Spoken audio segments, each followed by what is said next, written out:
सबैजनालाई जय मसीह। आज हामी याकुबको पुस्तक अध्याय 4 मा छौँ। तिमीहरूको बीचमा लडाई र झगडाहरू कुन कुराले ल्याउँछ? के यी सब तिम्रो शरीरको अङ्गहरूमा सङ्घर्ष गर्ने अभिलाषाहरूबाट आएका होइनन् र? तिमीहरू इच्छा त गर्दछौ तर तिमीहरू पाउँदैनौ। तिमीहरू झगडा गर्दछौ र लडाई गर्छौ, तिमीहरूसित हुँदैन, किनभने तिमीहरू परमेश्वरसँग माग्दैनौ। तिमीहरू माग्छौ तर पाउँदैनौ, किनकि आफ्नो अभिलाषा पूरा गर्नलाई बेठिकसित माग्छौ। बेविचारी मानिस हो, संसारसँगको मित्रता परमेश्वरसँगको शत्रुता हो भन्ने कुरा के तिमीलाई थाहा छैन? यसकारण जो संसारसँग मित्र हुन चाहन्छ त्यसले आफैलाई परमेश्वरको शत्रु बनाउँछ। के तिमीहरू यो सम्झन्छौ कि पवित्र धर्मशास्त्रले व्यर्थमा यसो भन्दछ?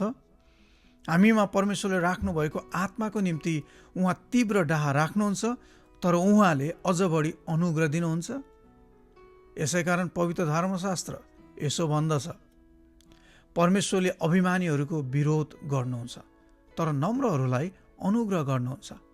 यसकारण आफैलाई परमेश्वरको अधीनमा राख, दियावलसको विरोध गर र त्यो तिमीहरूबाट भाग्नेछ।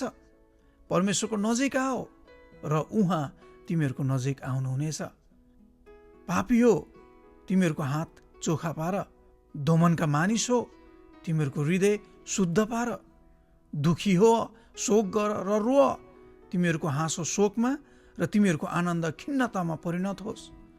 प्रभुको सामुने आफूलाई विनम्र तुल्याओ र उहाँले तिमीहरूलाई उच्च पार्नुहुनेछ। भाइ हो, एउटाले अर्काको विरुद्धमा खराब कुरा नगर। जसले आफ्नो भाइको विरुद्धमा खराब बोल्छ अथवा आफ्नो भाइलाई दोष लाउँछ त्यो व्यवस्थाको विरुद्धमा बोल्छ र त्यसले व्यवस्थाको दोष देखाउँछ। तर यदि तिमीले व्यवस्थाको दोष देखाउँछौ भने त तिमी व्यवस्था बमोजिम चल्ने भएनौ, तर व्यवस्थाको न्यायकर्ता पो भयो। व्यवस्था दिने र न्यायकर्ता त एउटै हुनुहुन्छ, जसले बचाउन र नाश गर्न पनि सक्नुहुन्छ। तर आफ्नो छिमेकीलाई दोष लाउने तिमीहरू को हौ? आज वा भोलि हामी फलानु सहरमा जाउँला, त्यहाँ 1 वर्ष बिताउँला र व्यापार गरेर नाफा गरौँला भन्नेहरू अब सुन। भोलि के हुने हो तिमीहरू जान्दैनौ। तिम्रो जिन्दगी के छ?